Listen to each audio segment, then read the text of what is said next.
Get up and run to Walmart. Girls, run to Walmart right now. Stop what you're doing right now and run to Walmart. Run straight to Walmart right now. This fall, Walmart is becoming a bit of an it girl for fall fashion. Well, I think Target has held this title for the past few years in the US anyway. There has been an increasing amount of coverage on Walmart as a destination for fall fashion specifically. These videos on Walmart are quite striking to me, especially when you watch a few in a row, because they demonstrate how videos in a genre, even a niche within a genre, can influence each other. And I think you'll notice that as well. So today we're going to be talking about the consumerism in what I'm calling the run to Walmart videos. I've dubbed these the run to Walmart videos because that's one of the common threads is a creator going to Walmart or in Walmart and telling you, the viewer, to run to Walmart. Get up and run to Walmart. Girls, run to Walmart right now. Stop what you're doing right now and run to Walmart. Run straight to Walmart right now. This is a phrase you hear from time to time, but I have not heard this phrase used so consistently within a video type in a long time. Usually in shopping videos, the creator will say, oh, come to TJ Maxx with me, come shop with me at Target, come shop with me here, come hygiene shop with me. And it's not run to Walmart to buy these things. Run to Target. Run. These videos are specifically urging people to run to Walmart to go buy trendy clothes. Unless you have no clothes, barring an emergency, you don't need to run anywhere for fashion. Yes, this is a hyperbole. And, it's the exaggeration for effect, but that doesn't mean it's without impact. This kind of framing builds hype and it builds urgency. And it makes the fall fashion at Walmart seem like something you simply can't miss. Saying it's hyperbole is meant to, in my opinion, downplay or dismiss the role and effect of hyperbole or the effects of urgency in language. And then as well, the role of repetition, seeing something over and over again and not just visual of all these cute clothes, but the way people talk about them, also fans the flame of urgency. Because a single word, run, it shifts the tone of the video. It takes what could be a casual shopping trip and reframes it as this kind of cultural moment and thing you can't miss. It's something that demands your immediate attention. This kind of language taps into two powerful consumer triggers, scarcity and urgency. Even if Walmart has hundreds of units of the same sweater like at your specific store, the phrasing makes it feel like supplies is limited, and if you just don't scoot your butt down over there, you're gonna miss it. And when dozens of creators use the same kind of language and phrasing in the same kind of video, they reinforce each other. It can feel like it's no longer somebody's opinion or personal opinion. If everybody is kind of saying the same thing, it adds validity to the sentiment. I wanted to get that language out of the way first because you're going to hear it a lot in this video, and now we are prepared. And I don't want to keep saying that over and over again. So that goes for everything we're going to watch today. Let's now get into some of the videos, and we'll start off with the very first video that introduced me to this subgenre. I played like maybe 5 or 6 seconds of this clip a little while ago in my fall fashion video, but we're going to watch the whole thing.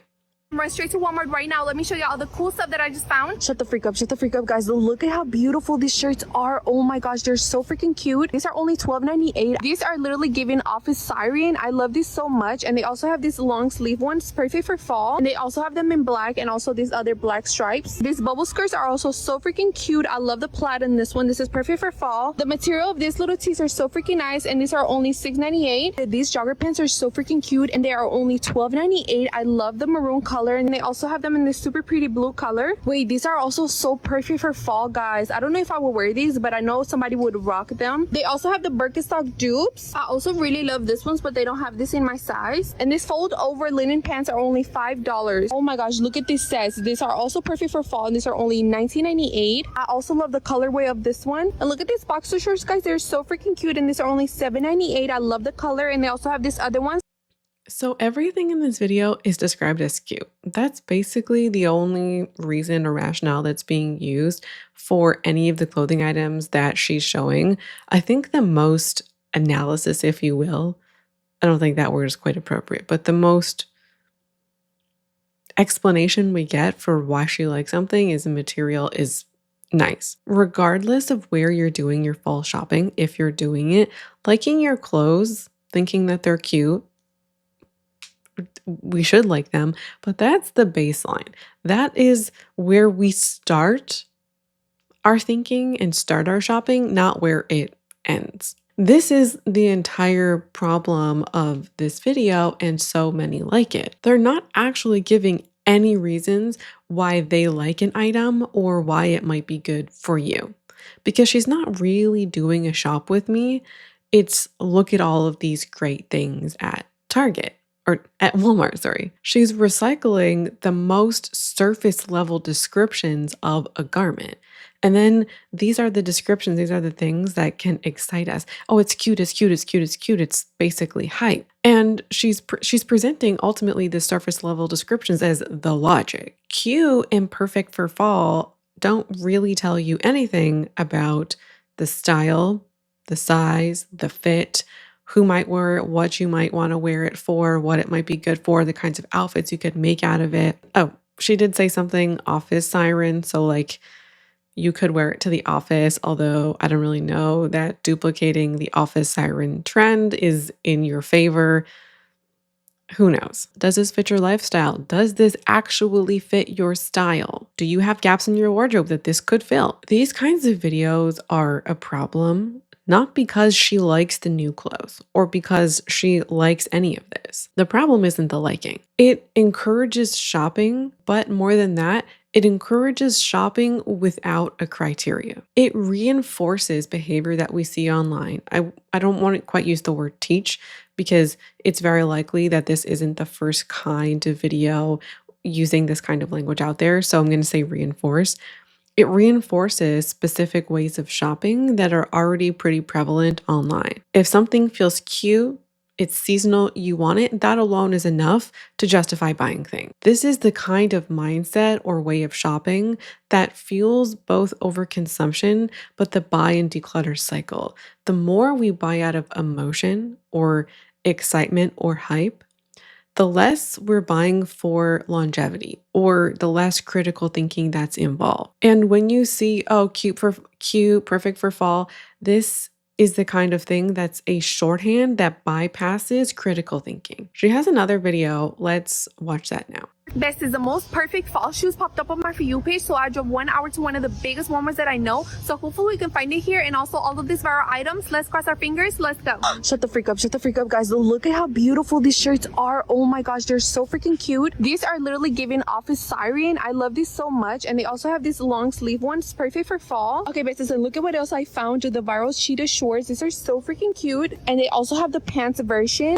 Oh my gosh, look, guys. Oh my gosh, this is so freaking cute. I'm not gonna lie, guys, this one looks a little bit too small even on my size, so I don't think I'm gonna take this one. Guys, this Walmart literally has all of the viral cute clothes. I cannot believe it. But now let's go look for the shoes. Are you guys seeing that? That is so freaking cute. Are you kidding me? Are these like kids or what? Because they look tiny. Okay, let's cross our fingers, guys. guys, oh my gosh, guys, I found them. They are so freaking pretty. These are $22.98, and here they are, guys. What do y'all think? I kind of like them, but I'm not completely sure. Please let me know in the comments down below. Besties, this is now officially my new favorite Walmart. Did y'all see how many cute viral things we found? The entire premise of this video is going to Walmart to hunt for viral pieces that she's seen online. Everything I said in the previous video also applies here with the viral element, in that viral isn't any more of a reason to buy something than something being cute. Still surface level. Still doesn't actually provide analysis or look into any of the rationale or reasoning that you would want in order to keep something. There's another added element here, which is the hunting aspect of the video. When you're hunting for a viral item specifically, what you're looking for actually isn't the item, but you're shopping because of all of the hype around it. What I mean is you're not buying into the item, you're buying into the attention. Shopping becomes a treasure hunt, and I think this idea as well of the hunt adds in a little bit of scarcity and also potentially some elements of pleasure, via the hunting and the reward of getting the item. eventually, hopefully, if you find it. This virality and hunting aspect also are elements that promote people shopping based on things that are somewhat irrelevant.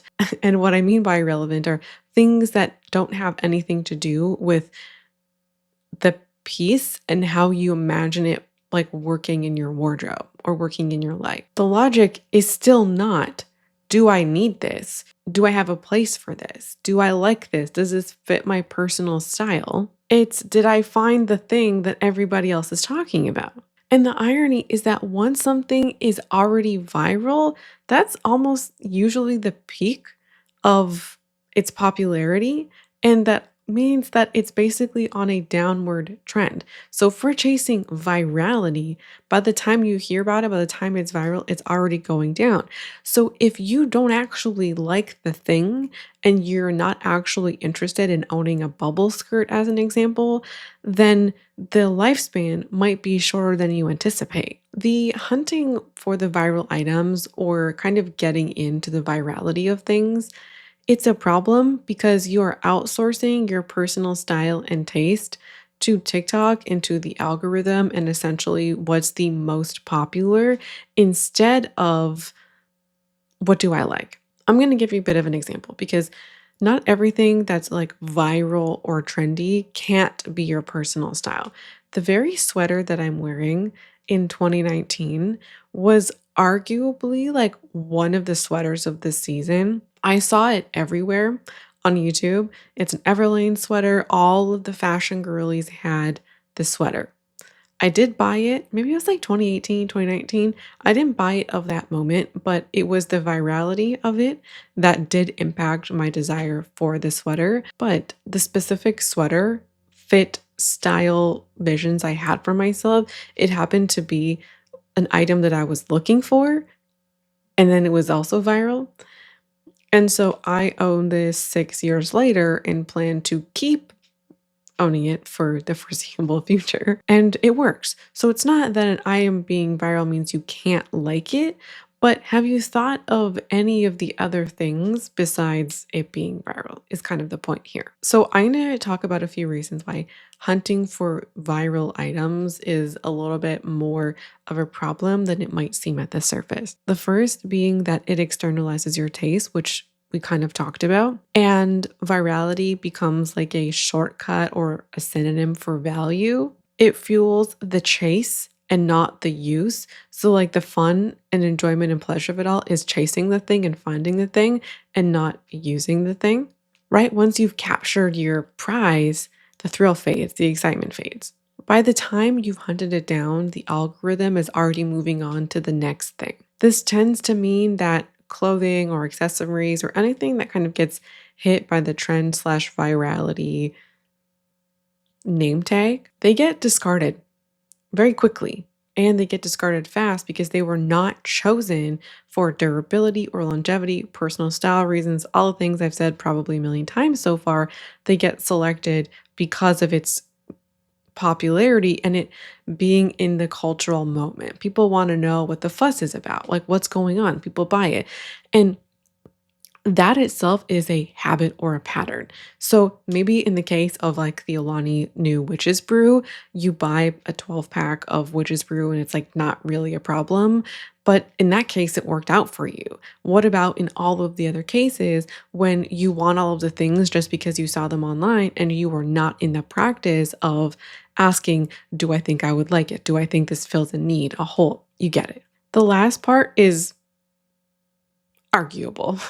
It rewards conformity. It is okay to like things that other people like. There is nothing wrong with that. But when everybody is chasing the same things over and over again and hunting the same things, sometimes it becomes about proving you're checked in and like you know what's in the cultural moment. And shopping can become less about expression or like what you actually like and more about proving that like you're in the know or you're plugged in. If you like popular stuff and you genuinely like it, totally fine, totally cool. But if it's about proving that like you know what's up, or you are a trendy person, that is when we buy things that we don't actually like. And our personal style isn't really our personal style because we're just buying what's trending. And then our wardrobes become more revolving doors. We're going to move on to another video. Guys, wake the fuck up. Walmart has fry boot dupes. I need to show you guys. I'm literally like rotting in bed and saw this on my TikTok, and I need to show you guys I'm not gatekeeping. Are we kidding? I literally just bought these. They also have dark brown, black, brown, and this like orangey red color. It says they're going to be here tomorrow, so I will do a review. The caption of this says, "At Walmart, fry boots at Walmart, oh my god, run." And then she made another video that did even better. We're gonna watch that too. Guys, get up and run to Walmart because their shoe section, oh my gosh. So yeah, I'm in shock. Literally, fry who? Obsessed with both of these. Obsessed. Yes, yes, yes. More boots. Yes, and yes. I'm actually obsessed. I love these red ones. They also have these brown ones. Some more Mary Janes. Obviously, just a good black kitten heel. These are so cute. Loving all of these. These are giving New Balances. So if this creator looks familiar to you, it might be because I feature her in my Shein videos. I featured her twice. She does a ton of Shein hauls, and she actually came up organically when I was looking at Walmart content. And then I'm like, yeah, this kind of checks out a little bit. She's telling everybody to run to Walmart because they have fry boot dupes. And I looked into their fry boots, and fry boots are expensive. The real boots cost about $650 Canadian, which is a lot of money for boots. So the logic here is if you can't afford these expensive $600 boots, go to Walmart to get the cheaper version. The dupe space is a bit of a complicated space because to tell somebody, go just save up $600 is kind of out of touch. And I know there's a lot of people out there who are saying like people don't really want to actually pay for what things are worth, and fast fashion has really changed people's perception of quality and what things actually cost. Yes, sure, fine. But there's also a large segment of the population where $600 pair of boots are generally out of reach. And that's not actually a realistic thing to say. Dupes, dupe culture is not new. And dupes give people access to the thing that they might want, but ultimately can't afford. Dupe culture keeps the system of aspiration alive. And instead of breaking away from chasing trends or the system that kind of tells us like the next thing we want should be, or the things that we want should be generally, dupes reinforce that. And it makes constant trend chasing feel accessible. That's a lot of the reason why dupe culture exists. And in practice, this often leads to buying more stuff. If your boots aren't $300 and they're $40, what happens in a lot of cases, not every case, is people will spend more money because they have more money that they can spend. People feel like they're saving money by buying the less expensive version, so they have more money to spend on clothes and they end up buying more clothes. Yes, dupes can be a democratization of fashion and style, but this is also the case of two things being true at the same time. They can increase or encourage overconsumption by lowering the barrier to entry. It allows more people to chase trends because they're trendy. You have her telling people to literally go to Walmart, like run to Walmart to go like look at all of these shoes. I like this shoe, I like this shoe, I like this shoe. Most of these shoes that she's looking at are dupes of other shoes. And because they're at a lower price point, you can buy 2 or 3 or 4 pairs of shoes instead of maybe buying the one boot that you liked. Dupe culture does speak to something real, that exclusivity is baked into fashion and makes things more covetable because they are exclusive. But it also plays into the very consumerist system that these things kind of imply that they're skirting. Instead of opting out of the chase, dupes allow people to stay in. I think this TikTok kind of serves the point. You don't need to run to Walmart for a pair of boots. If these boots are your vibe and you really like them, you think that you'll wear them, they're your style, go and get them. I'm not saying don't get these boots. We're gonna move on to another video, and this is somebody who is definitely hyping up clothes big time. Girls, run to Walmart right now. They have a new selection of fall clothing. Let me show you. Well, look at this cute brown top. Oh my god. This is literally so freaking cute. They also have the same version but in a gray. How freaking cute is this? And it's like, it has like glitter in it. It's so cute. Look at all these new cute tops. Oh my god, I'm in love with all of them.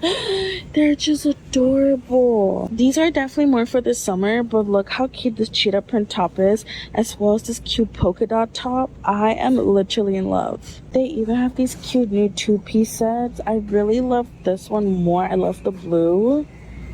Look at this cute sweater. Oh my god, I love the white.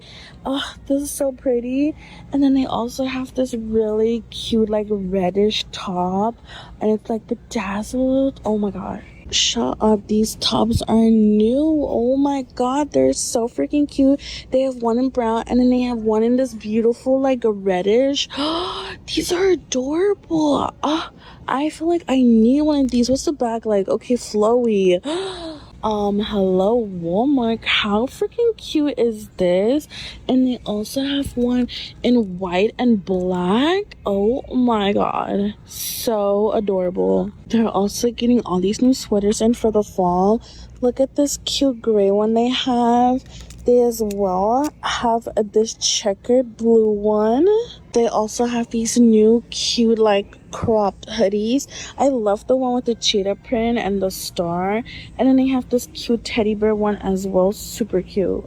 A lot of what is being shown here is the No Boundaries collection or the No Boundaries line. We're going to talk about them later. But this specific line is made for youth and young adults. And this line is very Y2K inspired. And I think personally, like some of these clothes are cute as a clothing item.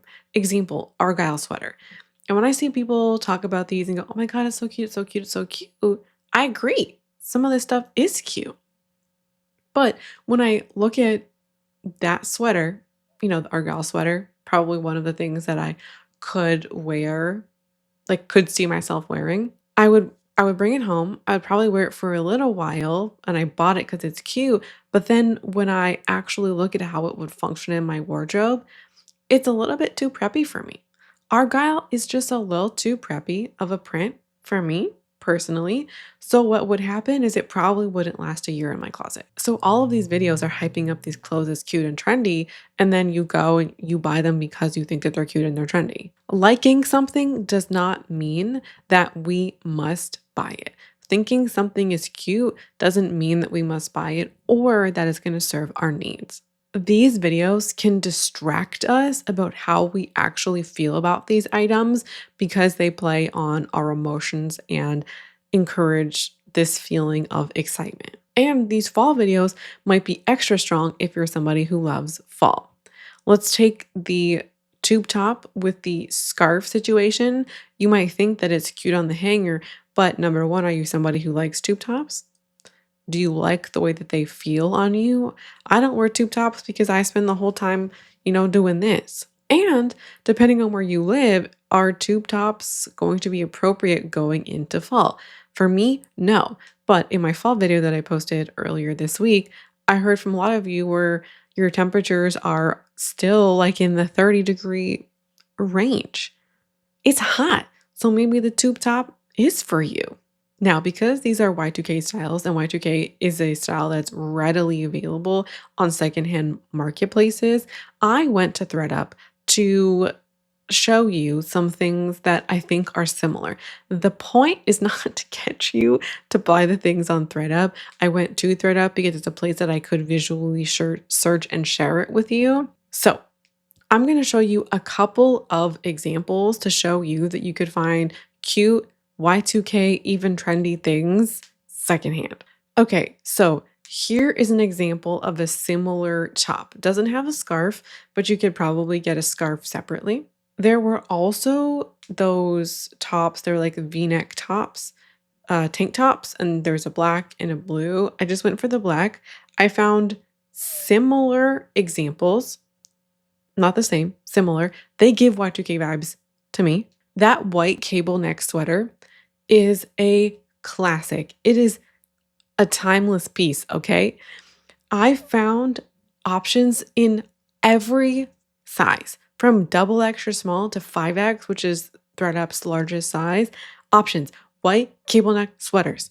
So, like, of all the things in this video, this is the easiest thing that you could find. I have a version like this, which mine isn't white. It's kind of off-white. I talk about it as my Billy Crystal sweater. I pull it out in the wintertime. It's kind of like more beige and it has different threads through. I also did the like kind of peplum bubble top thing. I found a few. I also am going to show you some polka dot options. One of those bubble tops was polka dot, but I also found some things that weren't that style, but still polka dot, because one of the trends of right now are polka dots. Polka dots themselves as a print are timeless. I just found some options. I also found argyle, which I thought would be a different or difficult print to thrift. I found an argyle sweater at every size up until a 1X. The striped sweater, like the larger sweaters, I found these in a ton of sizes too. I'm also showing you this sweater, which is like not really the vibe, but I saw it and I went, I think this is cuter to me, my style anyway. These are just a few examples of cute things that you could probably thrift for.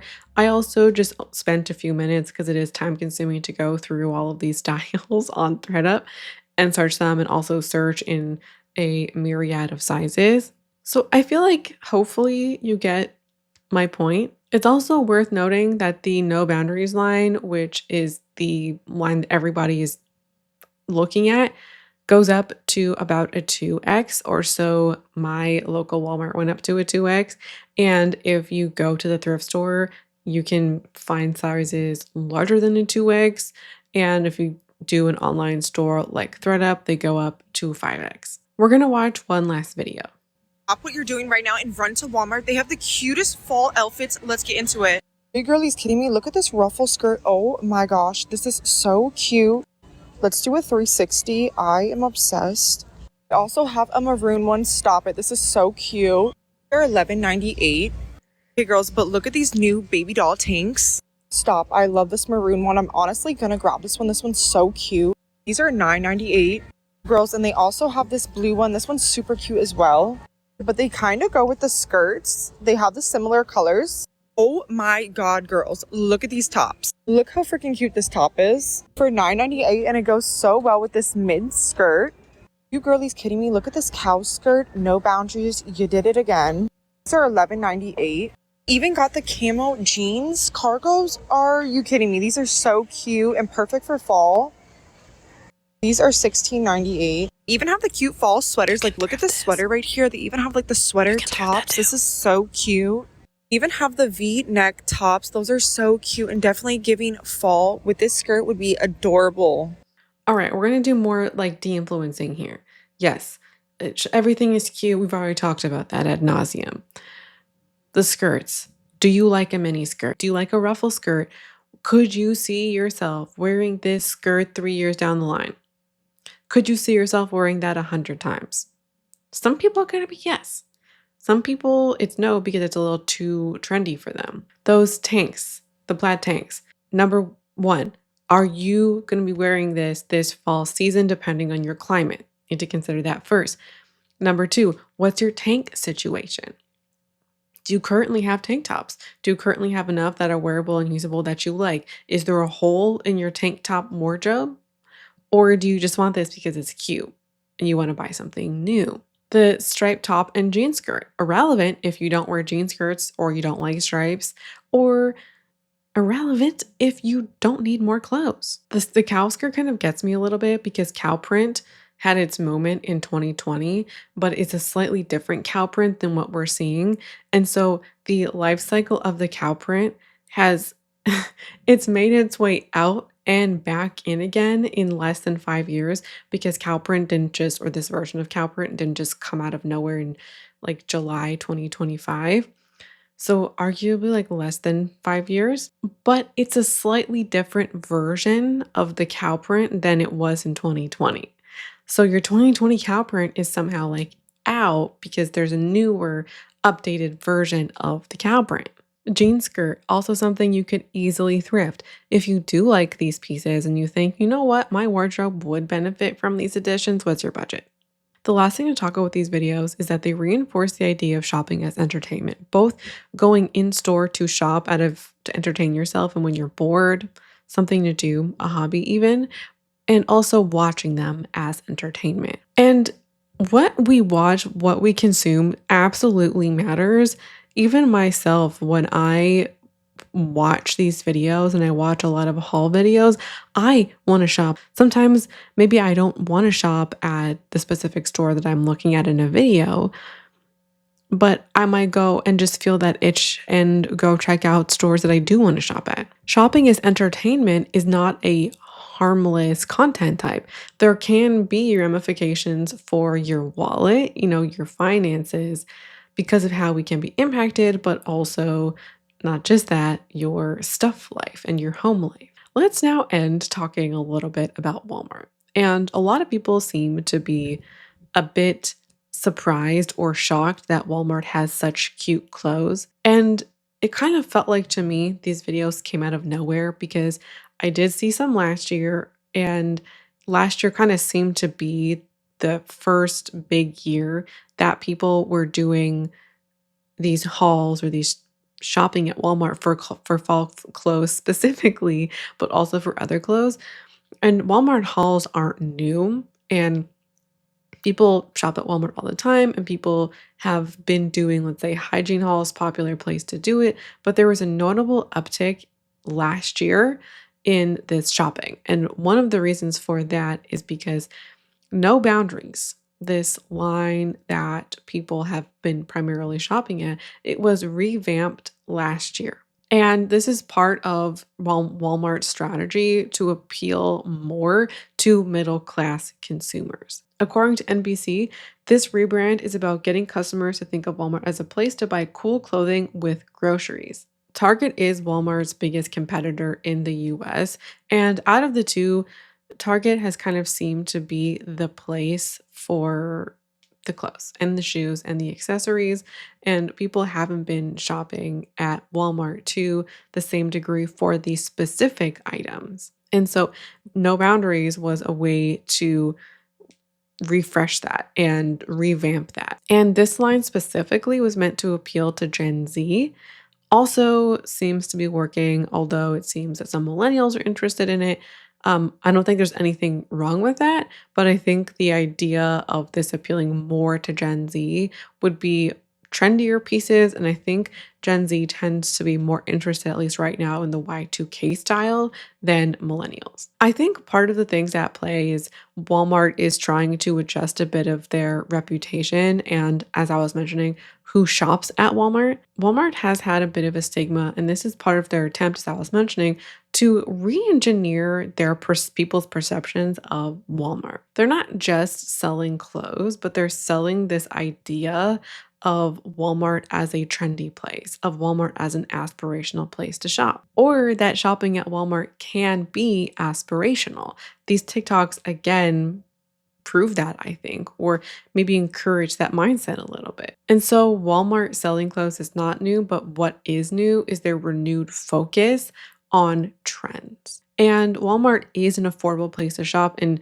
for some people, Walmart is the most affordable place to shop for clothes.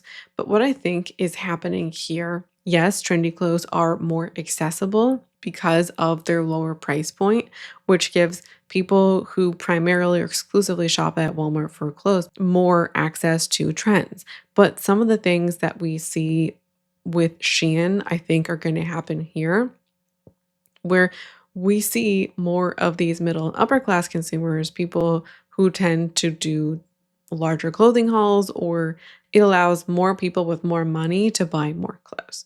That, I think, is perhaps part of the intention of this line, but I think it's also a little bit of what's happening and what we're seeing. So Walmart's push into fashion in the specific genre of fashion is really about changing perceptions of the brand and the company. But I do question whether this is going to come at the expense of low-income shoppers. Yes, they democratize fashion and style and trends. They are a very accessible place to shop. And sometimes Walmart is the only place people shop, or the only place people can afford to shop. However, Walmart already has so much market power and domination. This may just increase that. And so to conclude, liking these clothes or thinking they're cute are not a problem. Buying these clothes indiscriminately is. My personal beef, if I were to label beef with Walmart, it wouldn't be the clothing styles they develop. It would just be the power that they have in the market, them being a big box store, and those types of things. And as always, I encourage you to consider your personal style, tastes, and preferences, along with what you already have before going shopping. Thank you so much for watching, and hope to see you again around here soon for a new video.